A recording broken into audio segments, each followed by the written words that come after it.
अस्सलाम वालेकुम बिलादरी, क्या हाल है? ठीक ठाक हो? न्यू परचेजिंग माशाल्लाह जी। वो जानवर जनाब कल परचेज करके गेना आ। कल दी सर्दी दी पोजीशन इतनी आई कि जिसका कोई हाल नहीं, तो बेतहाशा बुरा हाल आई। एक तो धुंध आई और काफ़ी सर्दी आई।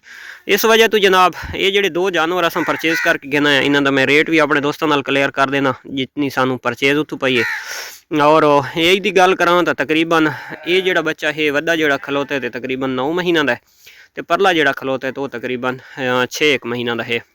देसी दोगले देसी जानवर हैं, कजले देसी कजले, तो जेड़े इस इलाके दे विच सरवाई भी ठीक कर वैन। और मेन मकसद है कि जेड़े लोग बस खाली घाह पट्ठे ते पले ने उस दोते अच्छी कर वैन, गुजारा चंगा कर वैन। उरला जानवर है ये जेड़ा पिछे खलोता है, तो ये जानवर थली दे विच क्रॉस है।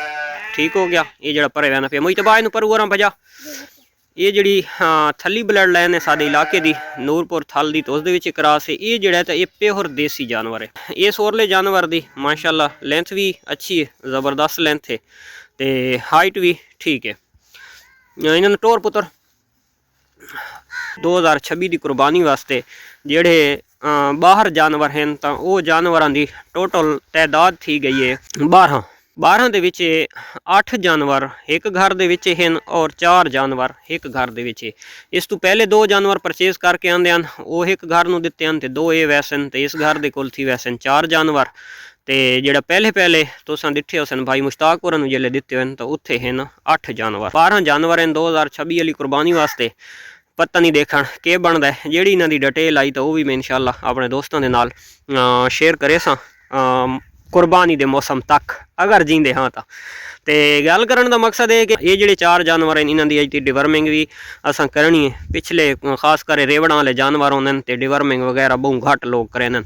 जल्दी वैक्सीन की गल करा तो जिते तई कोई फेवड़ा फिंसी ना निकले तो उत्ते तई रेवड़ां वाले वो भी नहीं करेंदे। उस तो इलावा PPR या एंटैरो की कोई वैक्सीन नहीं करेंदे रेवड़ां वाले, वो असां इंशाअल्लाह इन्हां दी कंप्लीट करी एंटैरो करसां। PPR का टाइम आसी तो PPR भी करसां। उस तो इलावा पहले जी हाजिर होंदी है तो हाजिर दे विच होंदी है डिवर्मिंग या जेल का इंजैक्शन, तो इंशाअल्लाह क्लियर करसां। उन्होंने जानवरों के सारा दे टोटल क्लियर हो गए। ये जोड़े 4 हैं तो ये अपने घर तो तकरीबन कुछ 6-7 किलोमीटर दूरी दुते हैं, तो इन्हों की नैक्सट टाइम इंशाअल्लाह वन के तो क्लियर करसां। और जोड़ा दोस्त भी कुर्बानी वास्ते जानवर घिंदा है तो उन्होंने लाजमी करनी है आवन नाल जानवर नूं सब तो पहले दूर ट्रैवल करके आवे, उसनूं पानी नहीं पिलावना। दूसरे नंबर दे उत्ते जनाब सब्ज़ चारा नहीं देवना, उस जानवर नूं खुश्क डाइट देवनी है। तो दूसरे दिन तो उसनूं पानी पिलावना है। पानी अगर तुहाडा जानवर बहुत ज़्यादा छेका महसूस करेंदा पे, पानी वाले पासे अगर ज़्यादा भज के वहदा पे, तो तुसां कोशिश करनी है जानवर नूं अगर पानी तुसां गर्म करके दे सोचा तो जानवर की प्यास भी मर वेंदी है और जानवर ज़्यादा पानी भी नहीं पीना, थोड़ा जिहा पीसी तो उसकी प्यास खत्म थी वैसी। और किसी किस्म का वो कोई इन्फेक्शन ना हो सी उस जानवर नूं पानी खराब ना करे। डिवर्मिंग उसकी क्लियर थी वैसी, जेल का इंजैक्शन क्लियर थी वैसी, तो उस तो बाद जो काफ़ी सारे दोस्तों का मसला बन वैंदा जी गला दे तले सोजिश आ गई है, गला जानवर नूं सुज गया, तो इसका क्या अलामात है या इसका क्या इलाज है। उन्होंने मिट्ठी जहरबाद भी आखा वाई सकता है, लीवर का मसला भी आखा वाई सकता है। और दूसरे नंबर तो हर इलाके की अपनी अपनी जबान के थोड़े बहुत फर्क होंगे। मेन मकसद है कि उसकी बुनियाद उत्ते वियाँ तो बीमारी एक ही होंगी है, तो वो काफ़ी सारा इलाज है। ऑक्सी का इलाज चाह तो तकरीबन ठीक थी वैंदा, देसी दे विच भी होने, लेकिन जोड़ा तो खास कर ऐसी अलामात बीमारी की भी बहुत कम होंगी है, क्योंकि जोड़े जानवर नूं टाइम डिवर्मिंग थी रहे तो उस ये मामलात बहुत कम आते हैं। मसला असल लीवर का ही बनता है, यानी कि जिगर का ही मसला बनता है। तो इस वजह तो जानवरों 100 किस्म दी परेशानियां बीमारियां आ वड़दियां और वो तरह तरह के इलाज होने। खैर वो टॉपिक अलग है। तो असा जनाब अपने दोस्तों को ये दिखवानी आई, जानवरों की डिटेल देवनी आई जोड़े अस जानवर न्यू परचेज किए।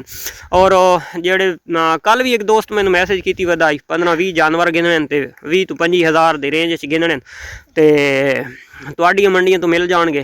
तो मेरी तो ये गुजारिश है अपने दोस्तों को भाई अज सवेरे ले तुसां विच वीडियो दे दे पे सो कि अस शाहपुर आए तो शाहपुर दे बर्फ पई आई, यानी कि इतनी ठंड आई।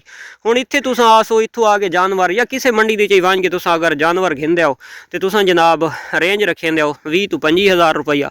वो जानवर वध तुसां खर्चा करके तो अपने फार्म दे उत्ते कई इलाके दे विच घिन के वेंदे हो, उन्होंने ट्रैवल करवांदे हो, तो लिहाजा उन्होंने जानवरों के विच काफ़ी सारिया बीमारियां जन्म ही घिनने ना, उन्हें तुहानूं नुकसान ही देना है, तुहानूं फायदा नहीं होने लगा। क्योंकि बच्चे उन्होंने दुध वाले ਉਹਨਾਂ ਇਤਨਾ ਚਾਰੂ ਹੁੰਦੇ ਕੋਨ ਹਨ, तुसा उत्थे वंज के चारा पावना है, वो उन्होंने दुध नहीं मिलना। दूजे नंबर पर इतना वो सफ़र नहीं कर सकते, वो जानवर काफ़ी सारे वीकनेस दे विच लगे वैन और वो जानवर तुहाडा फायदा तो फायदा के तुहाडा नुकसान करके वैन।